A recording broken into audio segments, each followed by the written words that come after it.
Welcome to the Jewish Diasporist, a podcast exploring the political, social, and cultural implications of life in diaspora. We are two of your hosts, Ben Yanowitz and Jordan Yanowitz. Over the past 6 weeks, we have seen a mass movement which began at Columbia University and has swept across college campuses across the world. Here in California, we have seen Palestine solidarity encampments across universities, and especially in the UC system. From UCLA to Cal Berkeley to UC Davis and our hometown university, UC Santa Cruz, we have also seen a historic strike of UC academic workers who are standing up against the unfair labor practices imposed by the UC as part of its repressive efforts to silence the Palestine solidarity movement. For this episode, which I recorded in my childhood home, which means that there was a dog that was coming in and out, so if you hear anything a little bit weird, that would be the cause, I interviewed Rebecca Gross and Max Sàrosi. Both of our guests are student organizers for Jews Against White Supremacy, or JAWS, at UC Santa Cruz. JAWS is a militant anti-Zionist Jewish group that has taken hardline stances in support of Palestinians' resistance to settler colonialism. Rebecca is also a leader of the UC Academic Workers Union, in which I am a part, UAW 4811. Since May 15th, UAW 4811 has been mobilizing across campuses throughout the UC, beginning at UC Santa Cruz, in response to their unfair labor practices. Before we go on to the interview, we would like to thank our donors, without whom this podcast would not be able to continue. If you like what we are doing here, please rate our show on your podcast platform of choice, consider joining our donor community on Patreon, follow us on Instagram, and share our content with your communities. Without further ado, enjoy the conversation. We are beautiful people, though our hearts are broken. We sing for justice and wholeness.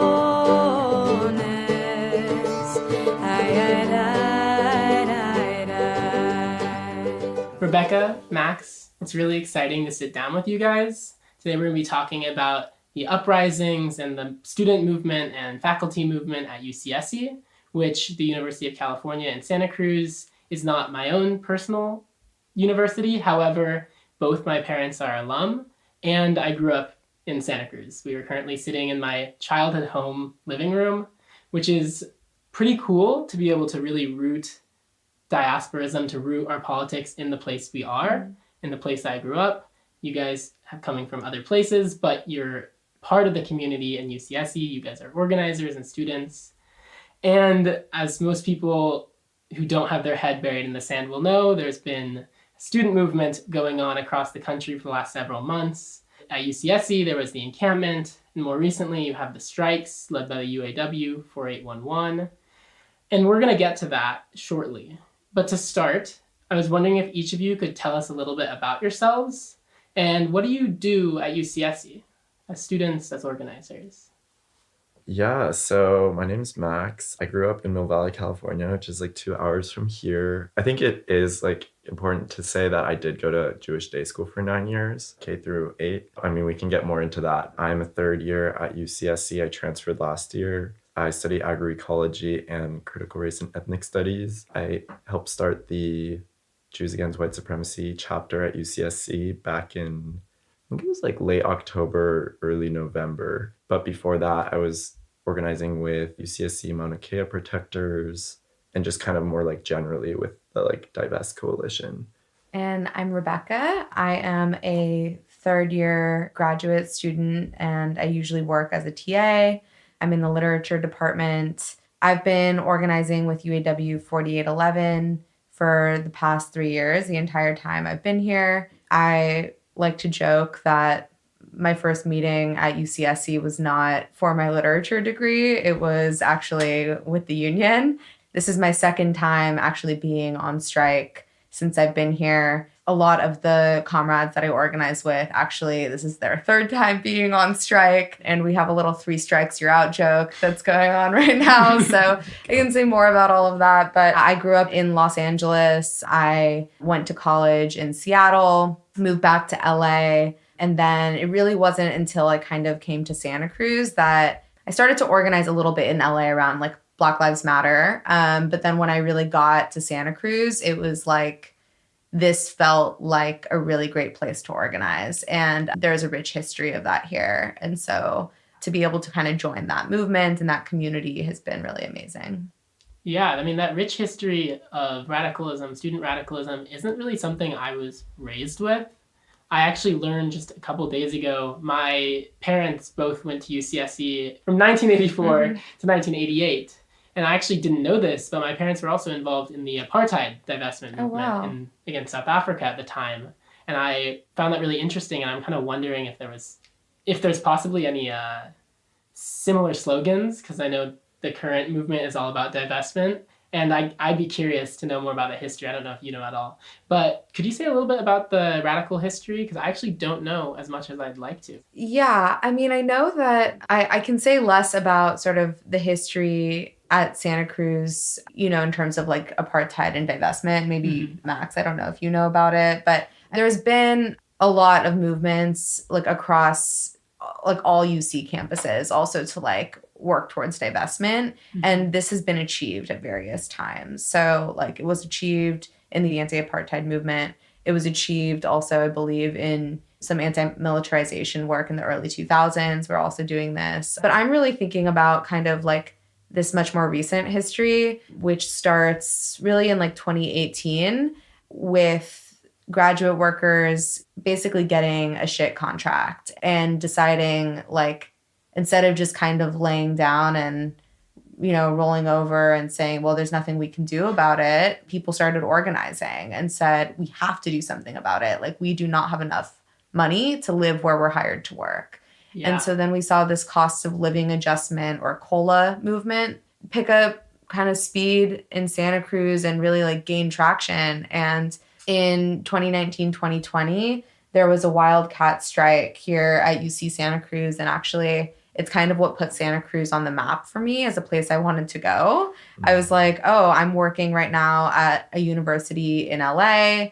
It was a private university. It was Loyola Marymount. I was working as a teacher, but I was getting a stipend. I also wasn't getting paid enough to live where I was working, and I didn't have a union. And I looked at the example here and was like, this is really amazing what they're doing. And actually it was COVID that shut down that picket, but the movement continued. Many students similarly in that movement received student conduct charges. There were mass arrests, although many, many more arrests this time, which Max will say more about. It ignited like a rank and file movement across the entire state. What we saw come out of that was a modest housing stipend at UCSC, but it made it so that in our next contract fight, the cost of living adjustment demand was embedded in that new contract that we were bargaining over. Unfortunately, we didn't end up getting that, but it's still something that we're working towards. And I will say, like, we went on a 6-week strike in 2022 over this. And like these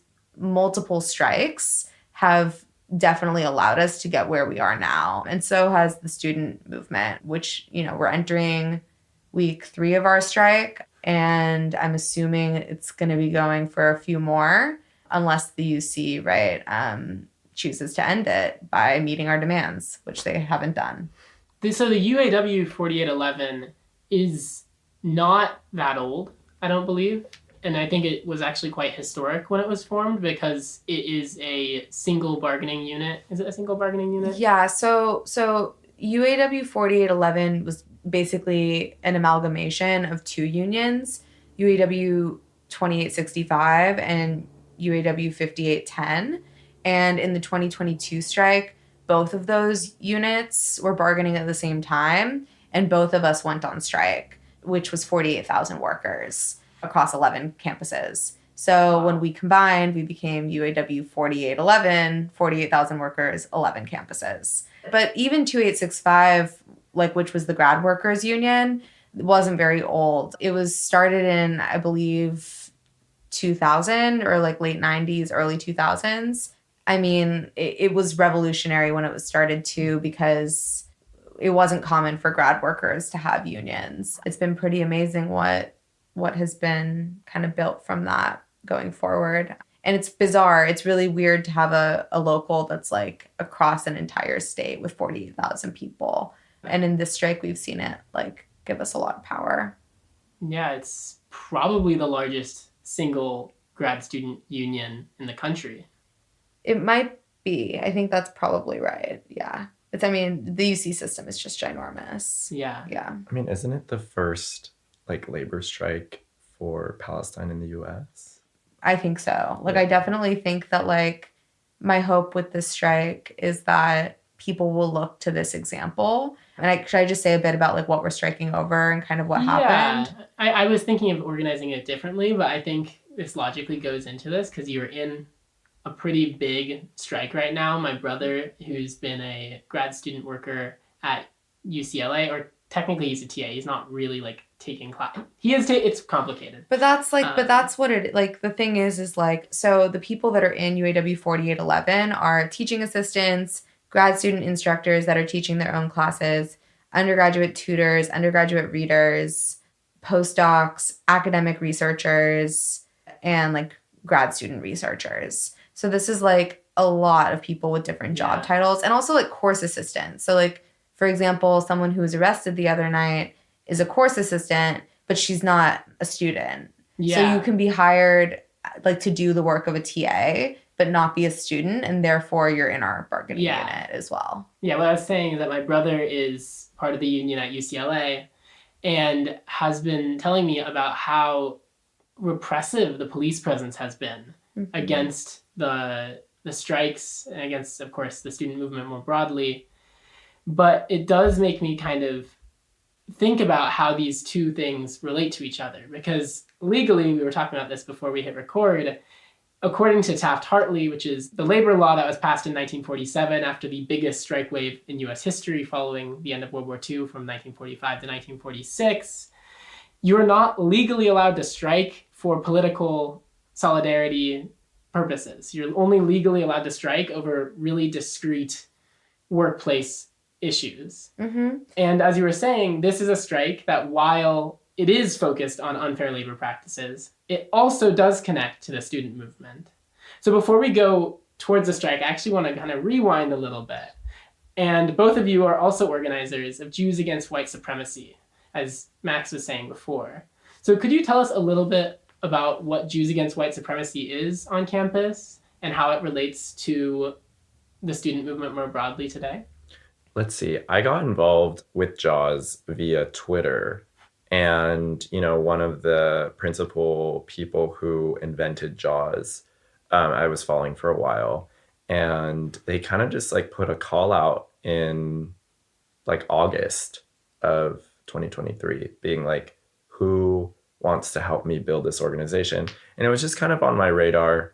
And then after October 7th, I was like, there is a need for a Jewish anti-Zionist organization on this campus.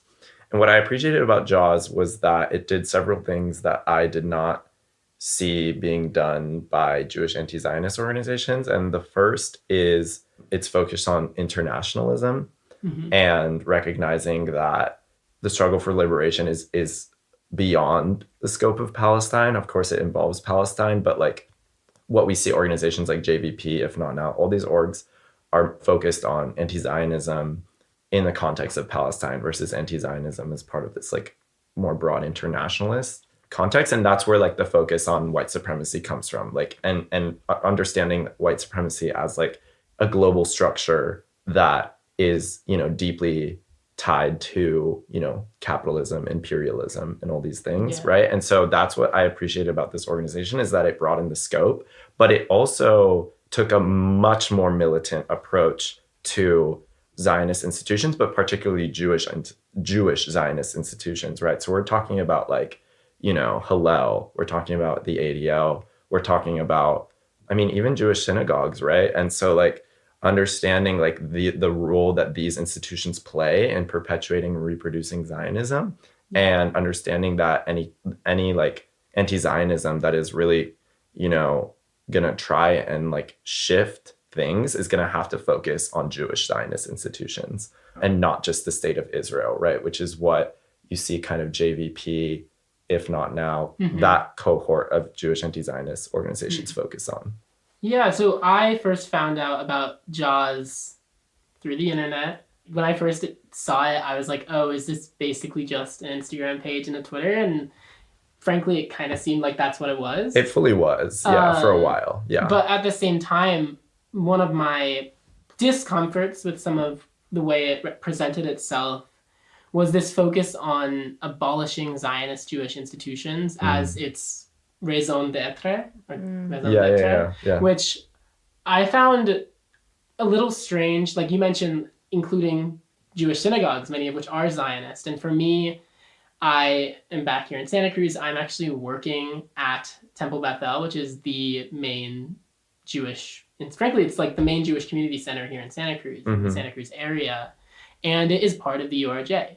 The URJ is explicitly a Zionist Jewish institution. Right.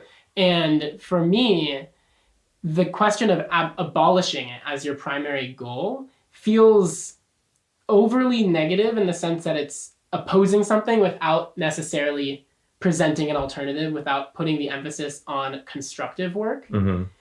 At the same time, my other part of my discomfort was the fact that it's Jews Against White Supremacy, but its entire focus is on Zionism. And my thinking was, yes, you can understand Zionism as a manifestation of white supremacy. I think that's a completely valid way to understand Zionism. But also, shouldn't it be also focused on like the Black Lives Matter movement and other stuff? How would you guys as JAWS organizers respond to my discomfort and criticism? Yeah, I would say that the first one, I certainly have heard that from a lot of people. And I think like thinking about the word abolishing more in like an abolitionist context and like understanding like the work of abolition is constructive in the sense that it's like in order to build these things, we actually have to destroy these kind of oppressive institutions, right? Like, you know, it's not necessarily to simply destroy for the sake of destroying. Like, yeah, like I think it's like a phoenix burning it up to create something new. Yeah, I mean, like I think it's like if we're to understand Zionism as an ideology of white supremacy, then we need to understand it as something that does need to be destroyed, right? And so I think that's kind of where JAWS approaches it from, right? It's like it's rooted in genocide, settler colonialism, and logics of white supremacy, right? Theodor Herzl writing that, you know, the project of Israel was to build a rampart of civilization in, you know, what he's called was like a sea of barbarism. I don't know if those were his exact words, but certainly along those lines, right?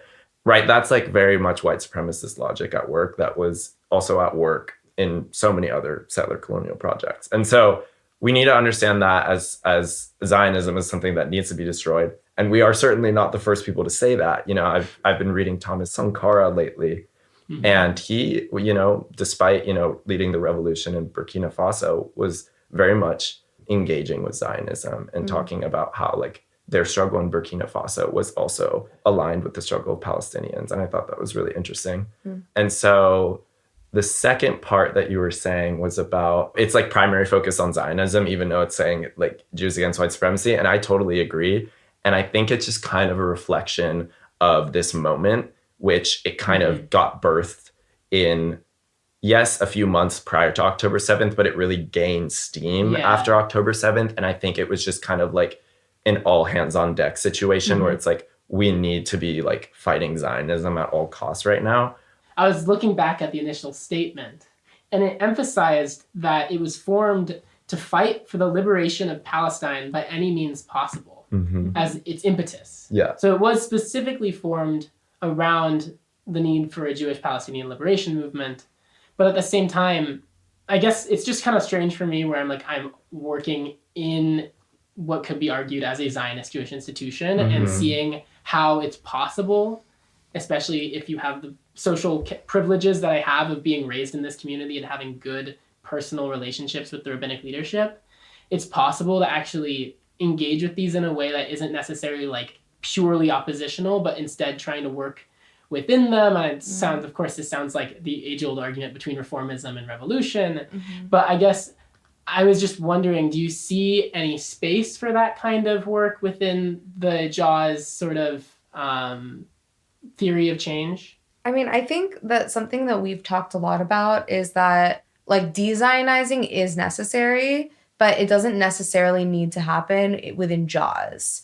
So I think that if not now, does a lot of work de-Zionizing, for example. And like there are these other Jewish organizations that are focused on that de-Zionizing project. For example, like the film Israelism, Jaws did a screening of it. I actually think that's where we met. Yep. You know, we had a lot of critiques of it. And like we did a discussion afterwards in which those critiques were discussed. Yeah. So I think that understanding that there has to be some people that are meeting other Jews where they're at and doing this work. Yeah. But at some point, like the hope, right, is that there will be a transition, right? So like you can almost imagine these people as being like the stewards, right? Like de-Zionizing these people and then kind of passing them on to the next group, which would ideally be JAWS, which is working with more militant non-Jewish organizations such as like Students for Justice in Palestine or the Palestine Youth Movement, like et cetera. So I think like there's like that's another thing that I really appreciate about JAWS is that at least like in the formation we've seen here, it's like always been really intentionally collaborative with other entities that are like part of this like Divest coalition and doing this work that I think something like JVP, or if not now, sometimes can be a bit more insular, which I think is in some ways needed again for like de-Zionizing, right? Like if you're going to have a Shabbat dinner with like the intention of kind of talking to people about de-Zionizing, it might be easier to just have other Jews there. But then these like collaborations like toward this like internationalism, toward like this abolishing of white supremacy and all forms of it, including Zionism, I think needs to happen in a kind of like a harder stance, if that makes sense. Yeah, so it's like collaboration, but not necessarily doing that within JAWS. That makes sense. I was thinking about that film screening, which I'd say was actually quite a almost historic, like very micro-historic event in the sense that I believe it was an amalgamation of a few different events where it was JAWS, SJP, and then the Tzimtzum Collective, who I have a lot of great admiration and respect for. They do a lot of really important community building amongst Jews here in Santa Cruz, and I hope that we can have Chell, the main organizer there, on the podcast at some point. I know they would be interested. But I remember during and I think it's also necessary to say that it wasn't just a film screening. It was also a Shabbat dinner, and it was really beautiful. It was probably like 50 or 60 people there. I remember the same night there was a Rock Shabbat at Temple Beth El, which is like the biggest sort of regular monthly Shabbat service they do. And my parents are very well involved. My dad does sound for it and has been doing sound for it for probably 15 years since they did the first one, like in 2006 or 7. I believe there were significantly more people at this anti-Zionist Shabbat than there were at the synagogue that night, which I think was a really big demonstration of the sort of power that's being built in alternative Jewish spaces right now. And it's really, really important to have that. And it provides so much space for people to grow and to feel at home in their Jewish identities in a time where, like, frankly, it's really hard to wrestle with your Jewish identity or reconcile it with your identity as a socialist or a communist or a progressive, or however you might define your politics in this moment. I guess just something I wanted to bring up earlier on the point of abolishing these Zionist Jewish institutions, and if you do think about synagogues as Zionist Jewish institutions, like in Santa Cruz, you do have these alternative groups and congregations even that are being organized in this moment. But you also do have one central Jewish institution that has a building, that has legacy funding, that has the connections to the wider mainstream Jewish communal ecosystem. And it makes it very difficult to imagine a world where we just abolish that rather than trying to engage with it and change it. Because, as I know both of you at this point are also involved in the effort to revive the International Jewish Labor Bund, which the core idea of what I'd say is the core innovation of Bundism is this idea of national cultural autonomy, this idea of developing non-territorial self-determination, of cultural autonomy within a wider progressive project. And I think the way that thinking about that relates to understanding a synagogue like that is the fact that that arguably does have a form of cultural autonomy, the fact that there is Jewish educational programming that they host. And of course, the Tzimtzum Collective is actually working to provide an alternative space for Jewish youth education. But But it's hard to just imagine that you could just abolish that without necessarily trying to engage with it, engage with the community, do that de-Zionizing work. And of course, that's probably not the place for JAWS, as you've emphasized. But as someone that's also on the steering committee for Reform Jews for Justice, that is trying to do this work internally, I guess I think it's really important to think about this broader movement ecology and how we bring these organizations to kind of synergize across a wider strategy and theory of change. And it's just hard to imagine that in this moment we're going to be able to get everyone on our side, though, because obviously you go into Temple Beth El and there's a giant printout of the Israeli Declaration of Independence by the door. Yeah. So it's really difficult to wrestle with some of these questions. I mean, I think that we are seeing attrition, though, from these entities, and their numbers are getting smaller. What I would like to see, we haven't done that much thinking in JAWS about Temple Beth El. Like some of the anti-Zionist Jews in Santa Cruz in town have organized some actions around Temple Beth El's events. So like, for example, I was part of there was a Hanukkah celebration at the clock tower downtown, and I was part of a group with some other JAWS comrades who went and just stood with our own signs quietly and made ourselves known that we are anti-Zionist Jews and we aren't affiliated with Temple Beth El because we don't feel comfortable or welcome there, and we deserve to celebrate Hanukkah too. Yeah. And so I think like making it clear, like it's not that like I think imagine like all synagogues would be abolished or something in the US because most of them have had like a Zionist history, but it's abolishing the part of them that is Zionist, right? And that like has a connection to Israel. Like every synagogue that might have an Israeli flag up or have the Israeli like Declaration of Independence, like that cannot exist and be part of our Judaism. Like that is not something that like, and I think that's what Jews everywhere are starting to say is like, that is not our Jewishness. And as long as that is being conflated with it, like we don't feel comfortable in those spaces. So like the type of alternate work that Chell is doing at Tzimtzum, I think is amazing. And like, I would like to imagine that what Chell is building will sort of take over for these like really Zionist synagogues, not like Jewish synagogues, right? Like that's what they are. Like they're Zionizing machines. Obviously, they're places of worship as well and places of learning. But like when people like do their B'nai mitzvahs, they get like money to go to Israel, right? Like that's a thing. Like that cannot be the reward for doing a religious milestone should not be to go to the place that is like actively committing a genocide. Like that's insane. I mean, that's my take on it is like, I would not like to see Temple Beth El continue to exist in its formation, but it's not to say I wouldn't like to see something built in its place. It is very interesting that you mentioned that you'd like to see Chell's group and groups like that kind of take the place because, I mean, I've talked to Chell a lot. We have one-on-ones pretty regularly. What's so interesting about what their group is doing is that it's on paper significantly smaller, like 15, 20 families or something, maybe a bit more.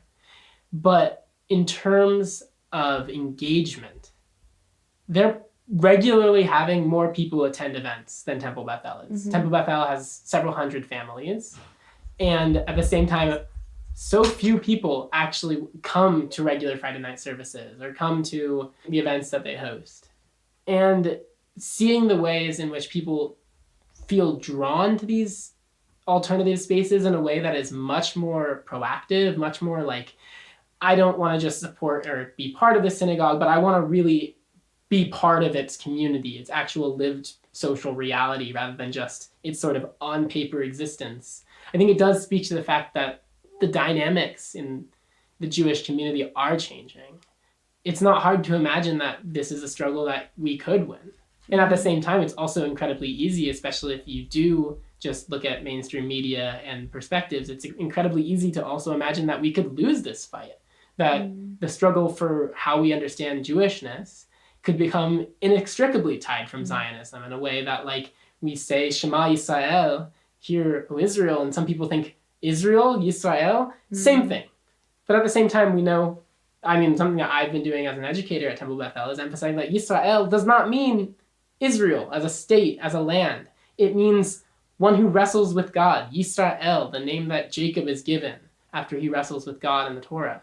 It's so important to have a space for Jewish learning, and it's so important to recognize, for me and for Chell, who had my direct boss's job as the director of education at Temple Beth El until last year, it's really important to recognize that if I were not in the position that I am doing that work, no one would be doing that work. And at worst, someone would be doing the exact opposite work.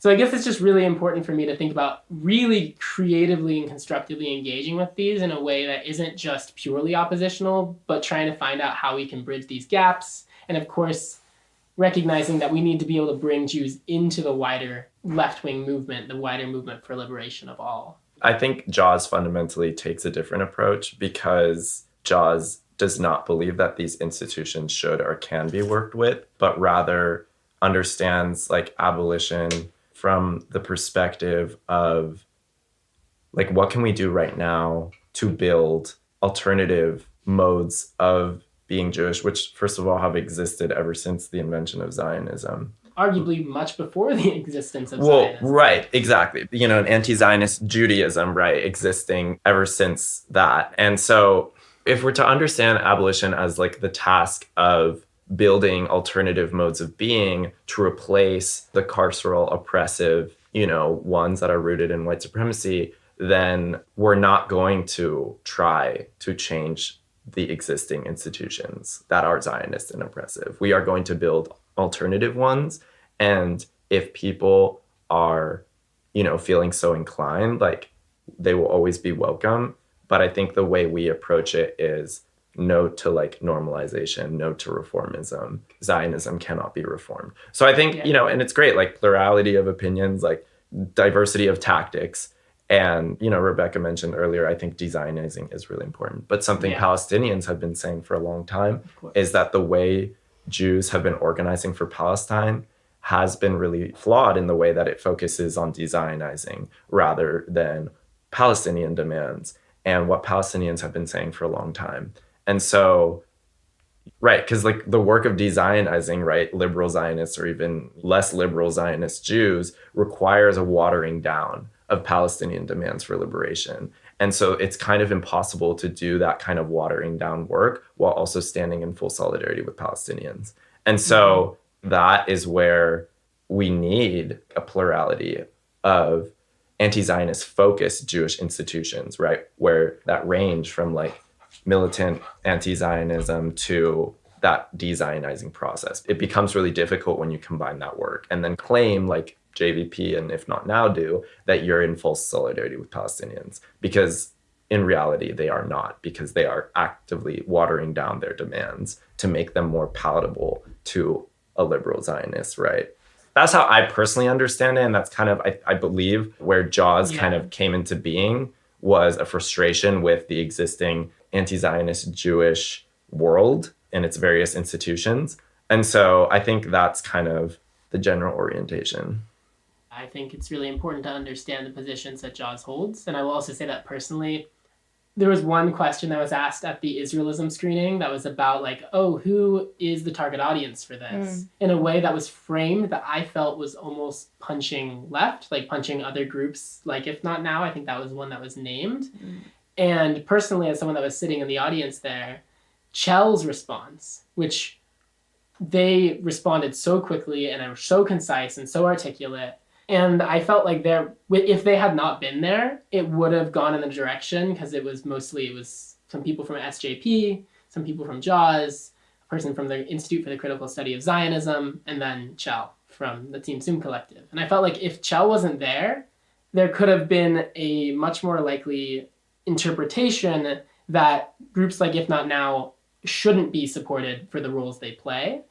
When I would say that, like, actually, If Not Now understands itself as an organization that moves people, understands that they want to move people towards more JVP or even JAWS-like positions, while they also think if you want to, number one rule I learned about organizing is to meet people where they're at, so that you can actually have those conversations and get people to start thinking. Like something I think about a lot is like affect, or like sort of like the emotional climate around like where people are. And like for people who are interested in thinking about this, Gabriel Winan has a couple really good pieces One is called We Found Love in a Hopeless Place. It's in N+1, I think, is where it is. And then there's another piece in Dissent he wrote recently that is really good in a conversation that's getting at this question.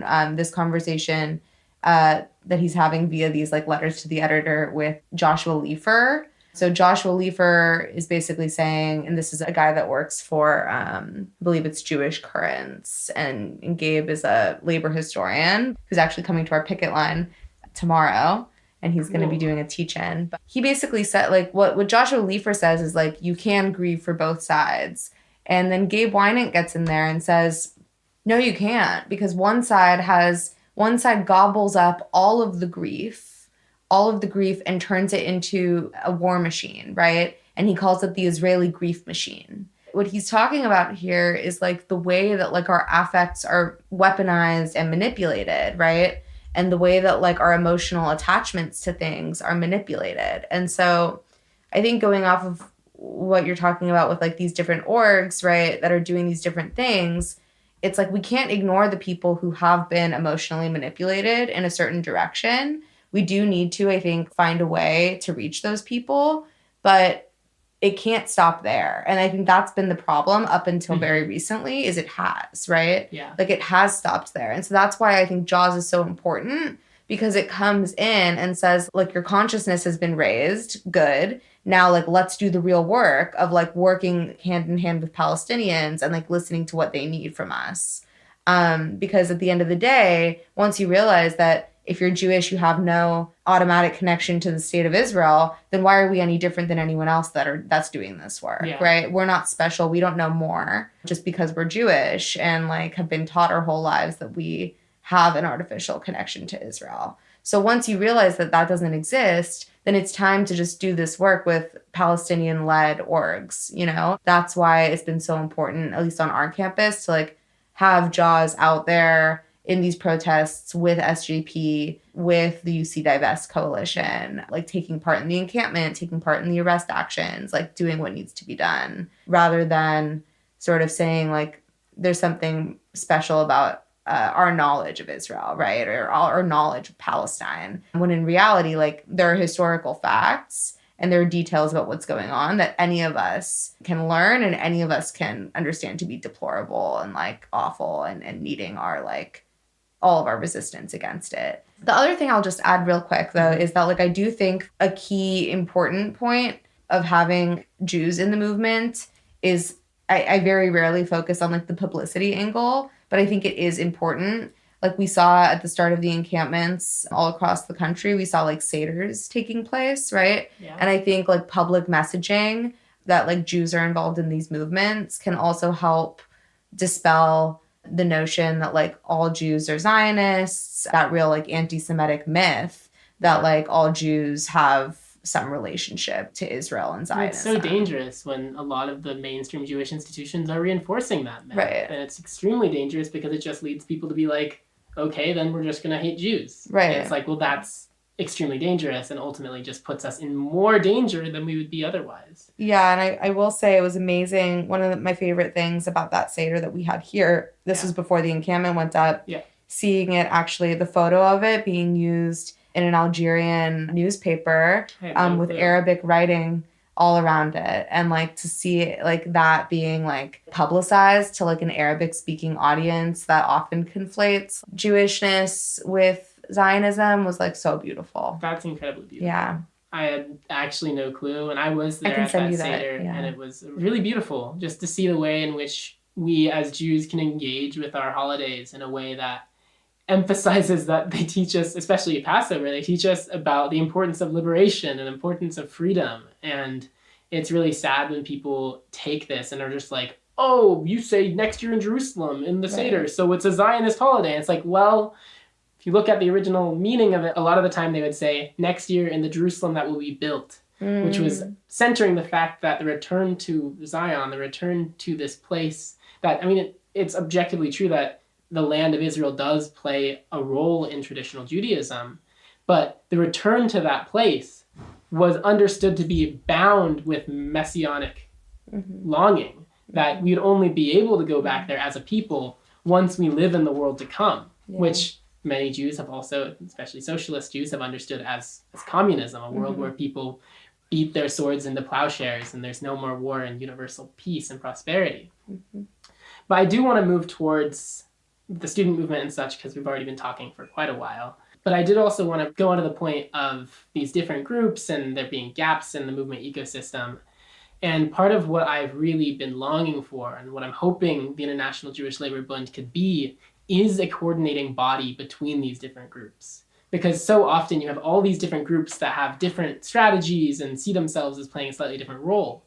But if you don't have dialogue between them at multiple levels, at the local level and at the leadership level, they can end up undermining each other in a way that ultimately defeats unity. Like, it makes it much harder for us to win our aims.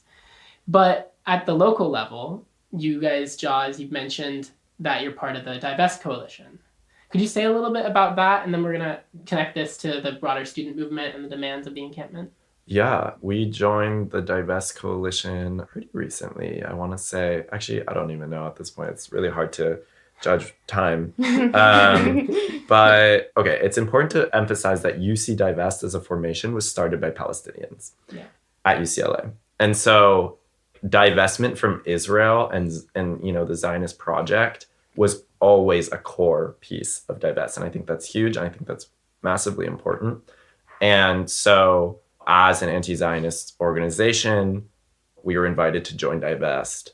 And, as a growing coalition on the UCSC campus, which is only just turned a year old. And so definitely a very new formation, an exciting formation.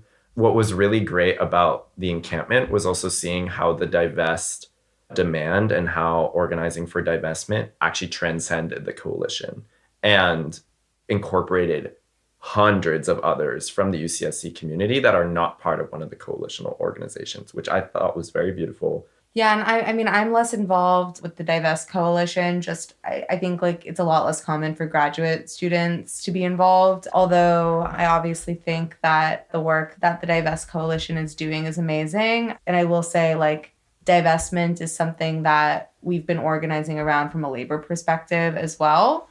For example, starting after October 7th, a bunch of STEM workers got together and said, our labs receive Department of Defense funding, and we don't want that to be the case anymore. What can we do about this? And what ended up happening was various departments got together, various labs got together and said, let's just talk about it, right? Let's just figure out where does our funding even come from? Sometimes workers wouldn't know, they wouldn't realize, or they would say things like, well, I received Navy funding, but I feel like I'm doing something good because I'm just researching SEALs. And then you'd be like, but how is this research being used, right? And who has the privilege of using your research and who doesn't? And so these have been amazing conversations that we've been having pretty broadly in STEM departments, which is just incredible, to get people that aren't doing what I'm doing for a living, which is reading Marxism all day, right? These people aren't doing that research. So for them to be thinking about this is a huge win in itself. And this has actually now turned into a national, really an international movement of thinking about this. And there's actually going to be a teach-in by the time this airs. Unfortunately, it'll already have happened, but I think it'll probably be recorded. It's a webinar this afternoon that's about this. That's about researchers against war and this formation of researchers doing this divestment work. And that comes from people in their workplaces thinking about this, right? Yeah. So it's kind of a way that we can see, I think, the student movement dovetailing with the worker movement, which also I think is clearly related to demands that our union has right now towards transitional funding, away from these DoD funded labs, basically, right? So get UC's central funding to fund us while we transition away from these labs. And also the demands for UC to divest and disclose are part of what I think people are striking over right now. Of course, it was the protest that ultimately sparked the strike, but these demands are very key to why people are committed to staying out here and are committed to withholding their labor through June 30th. Wow. I mean, we didn't really speak much on the encampment yet, but I went there. I only came by a few times just because, I mean, I'm not a student. I felt like this isn't necessarily my struggle. However, I live in Santa Cruz. I care about this issue, these causes. So I was like, I'm going to go. And it's a beautiful atmosphere. The way that community was being built, people were learning together, people were eating together, people were living together in a way that I feel like most of the time in our atomized capitalist society, we don't really do that. And I also want to emphasize just how it seemed like there were a lot of Jews there. And despite the way that the mainstream media framed it as if this was something that was anti-Jewish, there were arguably more Jews there than there were regularly attending Hillel. This is something that Chell told me from some of the conversations they've had. And it's really impressive to see such a large proportion of our community come out and recognize that our liberation is bound to that of the Palestinians and bound to that of all people.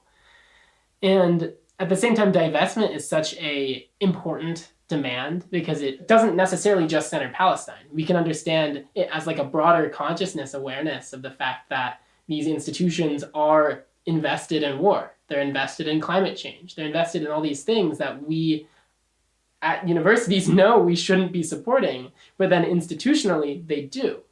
So it seems really significant because it's bringing a broader awareness of how these institutions ultimately do not uphold the values they claim to, especially when it's like in a classroom. It's much easier to be like, oh yeah, obviously we shouldn't be funding fossil fuels. And then these institutions are like, well, we don't really care about our investment philosophy. We just care about making sure that we have steady growth on our investments. And like, well, it's really important for us to be looking at this and disclosing, having the university disclose where their endowment is invested is a huge step that I feel like is broader than just Palestine. It's much broader than just Palestine and can ultimately move towards a much broader liberation politic that's really intersectional and understands how bound all these things are and ultimately recognizes that capitalism and imperialism and how these are connected are at its root.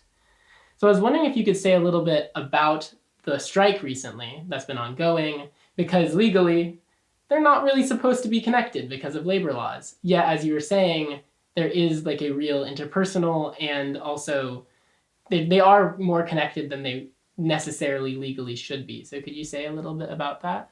Yeah, so the strike, basically us thinking about taking labor action on this campus came from the call from the General Federation of Palestinian Trade Unions. Does that sound right? Okay. And of course it's translated from Arabic anyway. But yeah, so like this group, right, like made a call and said on May 1st and May 15th, we want workers all over the world to do a labor stoppage, right?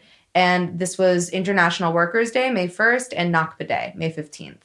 And so we got together in mid to late April at our union monthly membership meeting and raised the possibility to workers. What do you all think about this? Could we pull this off? We raised a couple other options. Should we do a strike for 2 weeks in between those 2 days? It would be an unprotected strike at this point, right? We have a no strikes clause in our contract, so you can't just strike. For sure, like a small amount of workers doing this just at one campus would have caused firings, right? So we were like, what do you all think about this? Is this something you're willing to get fired for, right? People ended up taking this back to their departments. We got 23 departmental meetings together in a weekend, and people came back on Tuesday, April 30th to take a vote. What do we want to do?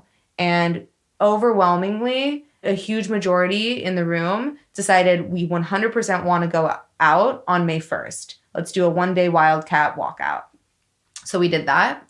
And then we said, and let's come together in a week's time and try to get some demands together, because there was also an appetite for going on a sustained demands-based strike. People were not willing to go on like a 2-week solidarity strike and get fired for no demands, but they were willing to like walk off the job on May 15th and stay out. And so we said, okay, let's come back together after a demands working group has met to address what maybe we would be willing to strike over.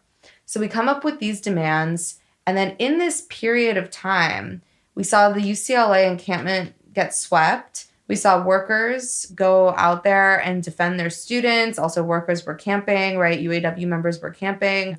We saw them brutalized by a Zionist mob while the police just sat and watched. And then we saw the police that the UC called on them wearing riot gear, LAPD, brutalize and arrest close to 250 people, many of whom were also workers, UAW workers. We then saw a very similar scene at UC San Diego, and we saw another similar scene at UC Irvine. And then, of course, most recently, we saw this here at UC Santa Cruz just a couple nights ago.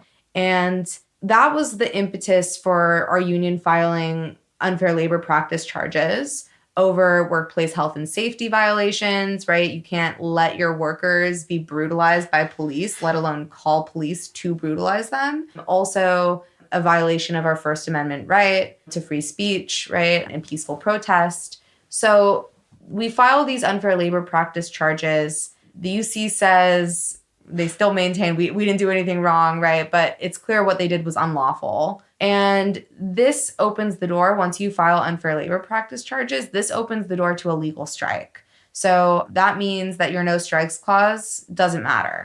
So we now have been able to legally call a strike authorization vote. And that happened between May 13th and May 15th. And 80% of workers that voted in that, which was a supermajority of workers, voted yes. Mm-hmm. So that means like people are down, right? This is across all 10 campuses. This is huge. Could you say a little bit about what the specific, besides you mentioned a couple unfair labor practices, but what the demands are and what are the other unfair labor practices that are being raised? Yeah, so the unfair labor practices were over these like brutal arrests of workers who were standing in solidarity with Palestine, right? So when we were getting ready for the strike authorization vote, our union's joint council met up. There's about 100 of us who are like voting members in that joint council, and we discussed demands. And there was a proposal for amnesty for all protesters, divestment, disclosure, affirmation of right to exercise First Amendment right, and the transitional funding that I've already mentioned, which is about UC centralized funding going to workers that morally object to working in a lab that's contributing towards the genocide, or anything, honestly, like any other militarization as well.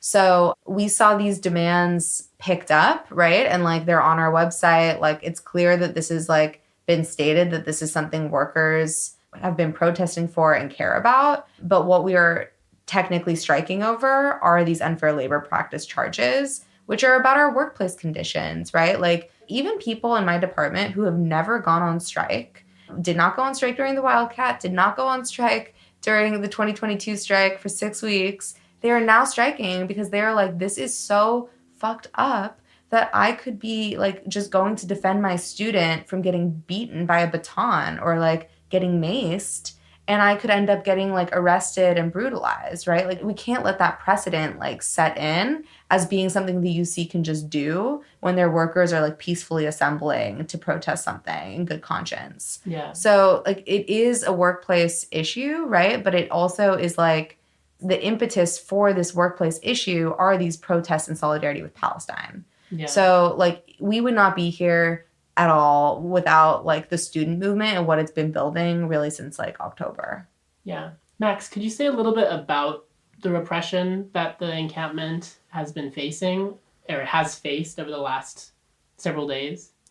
Yeah, I mean, it was interesting, right? Because the encampment lasted a total of 31 days, and we did not see police repression until the moment it was dismantled, right? I think a lot of other encampments experienced police presence during their encampment and then, of course, during the dismantling, but ours did not see police presence. The school actually hired a private security firm to surveil us. But then all of a sudden, I'm at the encampment around 11:45 p.m. on Thursday night. What was the date of that? So that's going to be May 30th. And then all of a sudden, like 5 Santa Cruz police cars pull up and we're like, okay, this is the moment. And so then, I mean, we had intel that UCSC had called for mutual aid is what they call it. and for UC Davis and UC Berkeley. So we knew those cops were in town. We actually had someone working at a hotel who noted how many cops were staying there. And so we knew it was imminent, right? But it was just like, there were around 40 or 50 of us in the encampment at like 11:45 on May 30th. And it was like, oh, it's time. And so we mobilized as fast as we could. We put out call out posts. And next thing you know, within the next hour, we had like probably 400 people down at the encampment. It's 12:30. And then, so it was just those 5 Santa Cruz police cars right in front of the main entrance. But then we started to see just like hordes and hordes and hordes of riot cops coming down the hill from like East Remote.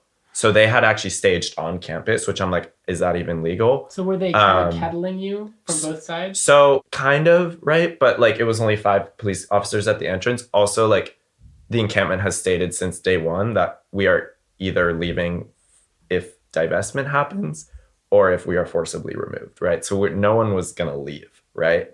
And so basically, yeah. So I would say the first wave of cops is around like 200 of them, riot police from over 20 different police departments from all over Northern California. We had people from everywhere from South San Francisco to Foster City to Pacifica to, I mean, just every Bay Area city, there were cops from there. And so they, I don't think, anticipated our numbers. And so it took them actually a long time to actually descend on us because they were, I think, very much taken by surprise.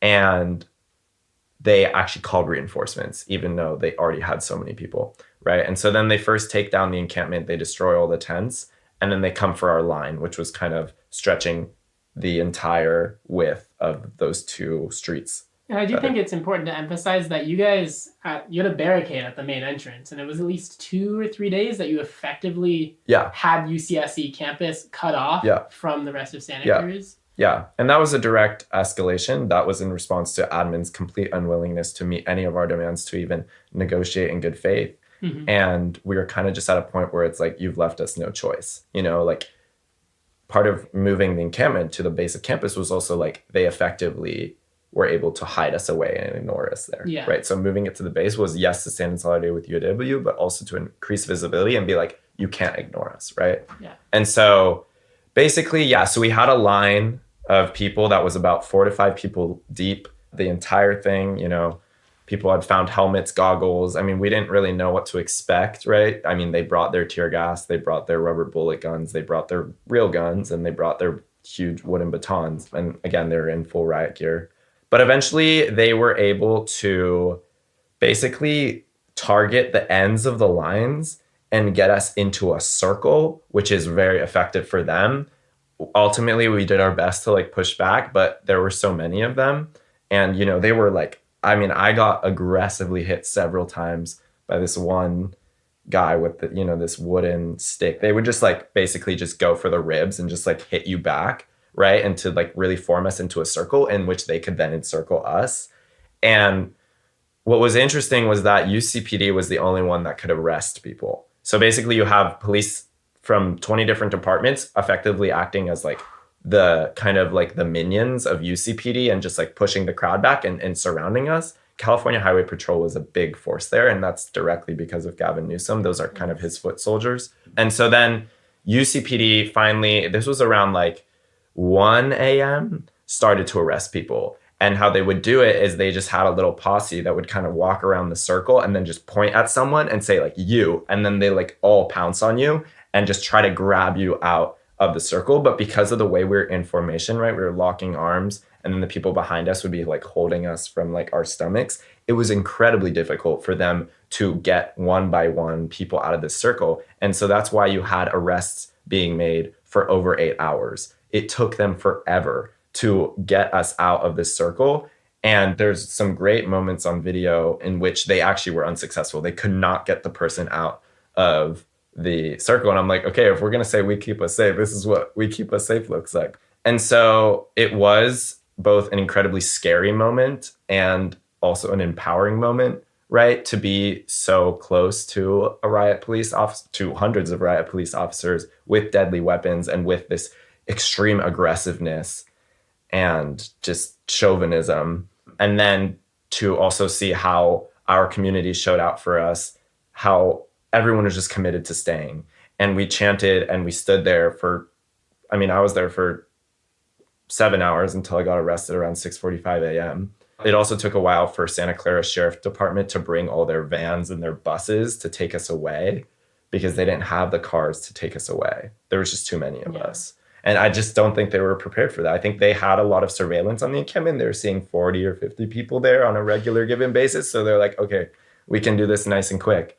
I remember one of the officers just like muttering under his breath, like very frustratingly, like was like, God damn, like you guys are so committed, right? It was like 3 a.m. at that point, and we were just kept chanting and kept standing there and kept locking arms. And they were just like really frustrated because it was taking so long. Yeah. So, but it was really gnarly. I mean, people were hospitalized.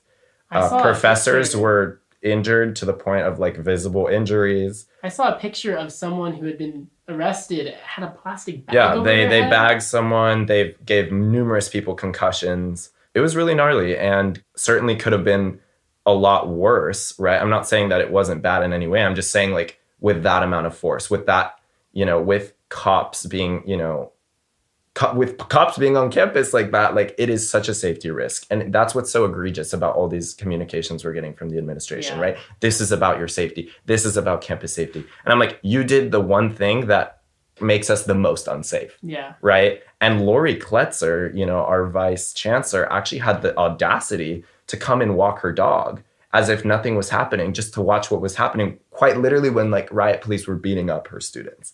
So it was just like a crazy scene.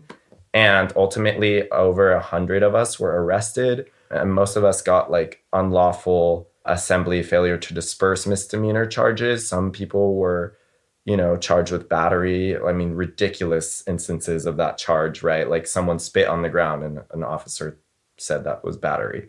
And most of us got banned from campus for 2 weeks. Yeah, and that's crazy when a lot of you live on campus. Live on campus, are graduating. Does that mean you're effectively homeless? Yes, for the next they 2 made weeks? like tens of students homeless. They made workers be unable to get to their jobs. They made students who are graduating be unable to attend their own graduation. Thankfully, the encampment is putting on its own people's commencement off campus now, right? But it's just like, every accusation they make of us is a confession as to like their own brutality and their own contempt for their like students. And so I think it's just really important to recognize that. Just the claim that the vice chancellor said that, oh, this is for your safety, almost reminds me a lot of the way that like anti-Zionist protests are treated vis-a-vis the Jewish community. Like, oh, we're cracking down on these movements, these mass movements for your safety, even though there's a lot of Jews taking part in these movements. The other thing that's important, I think, to note here is that these 2-week suspensions are also unlawful, that everyone is supposed to have a hearing before they can be given this 2-week suspension. And so to give everyone, people got it in their like paperwork when they were being discharged from police custody. There was no hearing of any kind. I know of at least one person who lives at family student housing and got this and has children under 5, 2 children under 5. What are they supposed to do without their mother for 2 weeks? I mean, this is really unbelievable, you know? And this is like, they're citing that this is like continual endangerment of the campus community, which is what they say enables them to do this. But I'm going to be like, as like a UAW rep, I'm going to be repping our UAW members who are arrested. And like, we think that that's just completely illegal justification of what they're saying. I mean, it is unthinkable that a mother who was there as a legal observer watching and was ultimately arrested because the police kettled her into this group, right? Like that she would then be given a 2-week suspension from being in the home where her children live. So I think that this is like really something that honestly, like, it's completely unthinkable that the UC called in this type of excessive force on everyone, but they've honestly created a worse legal situation for themselves. And we're going to be filing more unfair labor practices over it because they really did a lot of illegal things in the process of breaking up this. I think it's also important to note, too, that 2-week ban from campus is very deliberate to prevent any more organizing. Yeah. This school is so done, right, with the amount of disruption we have caused it, which has been amazing to see. But they're like, how do we get rid of these freaking people? And they're like, ban them from campus. It's ridiculous. Like when I was in Israel, Palestine last May, a lot of the like people with Israeli citizenship who were protesting with, when they were arrested, they were given effectively an injunction against protesting. Like if you are protesting again for a month or 3 months or something, then they'll arrest you and you'll get worse charges. And it seems to me like they could have done something like that, where it's not like you're not allowed to be in the space. It's more just you're not allowed to protest, and that would still accomplish the goal. So it seems escalatory to do that, to say you're not even allowed to step foot on the campus. And these are the next 2 weeks where there's finals, there's graduation, as you were saying. It's really something. It's really a choice that is pretty egregious. Certainly a choice. And I think that everyone, understood how much contempt the UCSC administration had for its students and workers prior to this police raid, right? It was not something that was up for question, but I think, this police raid really confirmed just their absolute disregard for the safety and well-being of their students and workers. So we've been talking for an hour and 12 minutes at this point, but I just wanted to ask you guys to wrap up. What now? Where do things go from here? The semester is starting to wrap up, or quarter. I don't remember what you quarter. Yeah. The quarter is starting to wrap up, but it doesn't seem like any of the demands are being met or even considered to being met. Where do we go from here? What happens? How do you understand the current moment we sit in and what might come next? Well, I think UAW workers on our campus are more committed than ever to staying on strike. We tomorrow have an Amnesty for All rally that we're really mobilizing people for, which is, just to be clear about locationally where it is, this is going to be in the location that students were literally arrested and put into vans, right? Of course, some students won't be able to attend, but they can be across the street, and that's not university property. And we'll have it loud and proud on speakers for everyone to hear that we are not going anywhere until amnesty is granted for all the protesters. And that means dropping criminal charges, dropping student conduct charges, dropping these suspensions, right? Of course, we'll see which comes first. If the 2 weeks come first to the end of the term, we authorized our strike to go through June 30th. And that's after the grading deadline. We're currently doing the work of figuring out exactly what that damage will be to the university, but it's going to be thousands of grades that we're withholding. Thousands. And then the university is going to have to figure out, how do they make sure all these students that were supposed to graduate this quarter get to graduate? How do students that needed a class for their GPA to count, but that are now getting a pass grade instead of an actual letter grade, what are they going to do about that? So our goal is to maximally disrupt the university until it forces them to negotiate with us and accept our demands for divestment, disclosure, amnesty, transitional funding, etc.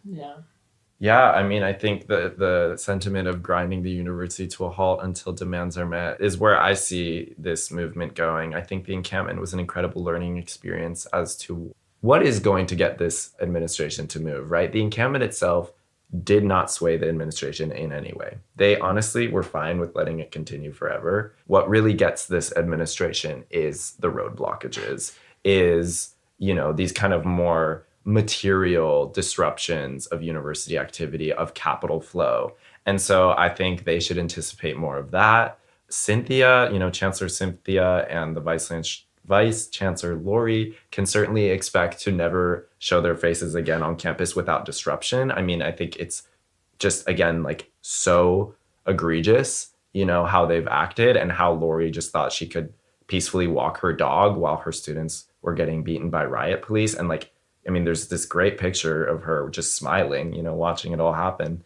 I mean, these people cannot claim to serve students and workers and show up on our campus and feel like they are welcome. Like they're never going to be able to set foot on campus again without being disrupted. I think that's something that they can expect. And then the encampment also mobilized a ton of people that were not previously in organizing spaces on campus, and a lot of first years. I mean, that was something that was really striking to me, was the amount of first years, right? It gave me hope, right? And so I think we're going to have to really make a concerted effort to like sustain our energy throughout the summer, right? Because that is like the death to college campus organizing. But I am hopeful about it. And I think that also the encampment was like a great experiment in like organizing that incorporates like the building of alternative spaces, right? Because like, you know, the rallies, the building occupations, all the other actions that, you know, SJP, JAWS, Divest have taken prior to the encampment, you know, certainly are to make a statement of condemnation and to assert our demands, right? But they weren't necessarily like, this is the university we want to see. And so we did 31 days of that. We did serve 3 meals a day for free to anyone, right? We did have a people's university that had constant programming, you know, from people coming down from the Bay. I mean, Angela Davis came, you know, so many amazing sessions and, you know, safety trainings and all sorts of stuff were held. And so like we really demonstrated like, okay, like, yes, these are our demands, but this is like, we can make these spaces in the meantime. Abolition is not necessarily this abstract future. It's actually like the actions that we take, you know, every single day to fill the gaps of insecurity and of unsafety that the state puts us in. And we need to do that work because otherwise the state will fill those gaps with very reactionary models of quote unquote safety, as we've seen from this administration that thinks safety is sending hundreds of riot police on their students. So I think like maybe in the future, seeing more of that, like building of alternative spaces. I hope People's University continues into next year. We'll see. I'm also going to echo what my brother has emphasized, which is the fear of backlash. Because, I don't know, I mean, it's probably mostly bullshit, but you could see the UCSC's Reddit page was full of people being like, this is terrible. These are all Hamas protesters. Right. They're all, and I put Hamas intentionally because that's the way the Zionists will often frame it and use the word. But it's really incredible to be able to situate the work that you guys have been doing at UCSC into the wider UC movement, because I remember when I was a student, the desire to have like a joint student faculty movement is like the potentials of that are enormous. Next thing is to bring in this, like the service workers that work on campus to really build the opposition. Who, by the way, are currently organizing. We have dining workers organizing, undergraduate dining workers, the non-student dining workers are also represented by AFSCME, and we have like very good relationships with these folks in AFSCME who also are the transportation workers on our campus. And like in our strike, we've also not seen, you know, Metro buses haven't been crossing our picket. Teamster drivers that drive in like UPS haven't been crossing our picket. So like getting this like worker-student solidarity is absolutely essential to continuing the movement. Yeah, and it's something that is happening all over the place. Like you have so many encampments in the last month, all across the country, all across the world, that have been calling for the same demands. Like that is historic. That is something that isn't going to stop here. And we will see what the long-term consequences are. But as you're saying, there is a lot of organizing taking place amongst workers. The last episode we did on labor union stuff was actually with a professor of mine at Colgate named Laura Jaffe, who now has been pushed out of higher ed and is a organizer for SEIU at Syracuse and has been organizing dining hall workers and such there. And the sort of intersection between these issues of Palestine solidarity and even you could say Jewish politics, diasporist politics, politics that focus on the ability to have cultural autonomy in the places we live and in the wider movements is connecting to labor issues. And it feels like we haven't really seen that until the last several months. And it's really historic to see. And it's also potentially scary. I mean, we know what happened after the 1946 strike wave. We had Taft-Hartley implemented, which cut back on the ability to strike, the ability to have wildcat strikes, to have political strikes, and the fear that that could play again. We could see the same thing happen, especially if Donald Trump wins the election in November. Well, I would just say to that, like the key is continuing to build rank and file movements, because the only thing that can break a strike is workers walking back on the job, right? Like it's like the law isn't going to break a strike. The boss is always going to do illegal shit. Like we've been seeing that. Like why are we supposed to expect it to be legal, right? Like about all of our strikes when the boss isn't going to be legal. Like our campus went on a wildcat strike in 2019, 2020. Like strikes don't need to be legal to be effective. So like whatever happens in response to this upsurge, like I think it's important to just like stay steady, make sure that like we maintain our organizing networks and that like in the downtime, we like keep up these organizing meetings and these like community building events and like that we stay steady because like this movement has been so essential to like rebuilding a lot of our networks that have been shattered by some of the things you've mentioned. So I think stay steady. That's what I think. Any last words for you, Max? I think like fear of repression is real, but like any organizing that is effective is going to face repression. And I think we just have to be ready for that, and that we can, again, like modeled after the encampment, really like build these spaces, these communities, these models of we keep us safe that can endure, you know, whatever the state throws at us. Because if there's anything that I took away from that police, you know, atrocity raid is that, you know, fascism is already here, right? And it's been here. You know, people, I mean, George Jackson was writing about this in 1970. Like, if we understand fascism to be like the epitome of capitalism and the unleashing of a police state to defend the ruling class, the upper class, then that is precisely what we saw happen on the night of May 30th and the morning of May 31st, right? Using, you know, the police state's forces to crush an encampment demanding divestment, right? Divestment being a threat to the function of capitalism and its relationship to imperialism, but also just like the ruling class, right? That is what the UC Regents are ultimately. They're a manifestation of that, and they are, you know, the ones in charge of the UC investments. So I think that fascism's already here, and then it's like, okay, how are we going to organize our communities and our spaces in ways that can keep us safe? And yeah, can't be too afraid of the repression, because I mean, You can't let it stop us. yeah, no, it's inevitable. And that's, you know, throughout history, we've seen people who have been willing to be brave and been willing to really put themselves out there and really fight for what they believe in, because what else are we doing, you know, if not that? So Absolutely, Yeah. absolutely. And I think the idea of we keep us safe is really core to how I understand diasporism in the Jewish context, and thinking about how we really need to be bringing more and more Jews onto the side of Palestinian liberation, because ultimately the number one effective attack against this movement is the claims of anti-Semitism, which I hope we directly discuss in a future episode, because it is incredibly problematic, and the instrumentalization of anti-Semitism is something that, I mean, it basically took Corbyn out of his position as the head of the Labour Party in 2019, and it's something that is ultimately one of the strongest cudgels against a unified left-wing movement in the current moment. And it's so important for us to be able to bring our community onto the side of it. So I really wanted to thank you so much for all the work you guys do with JAWS, with the UAW, in your community. And I hope you guys continue to make waves and we build a better future together. Thanks, Ben. Thanks for having us. Free Palestine, L'chaim Intifada. L'chaim Intifada. I love that.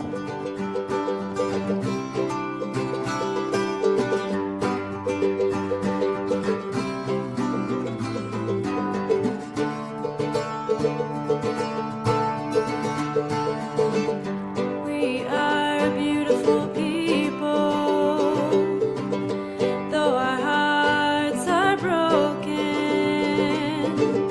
We sing for justice.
and wholeness.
We sing for justice.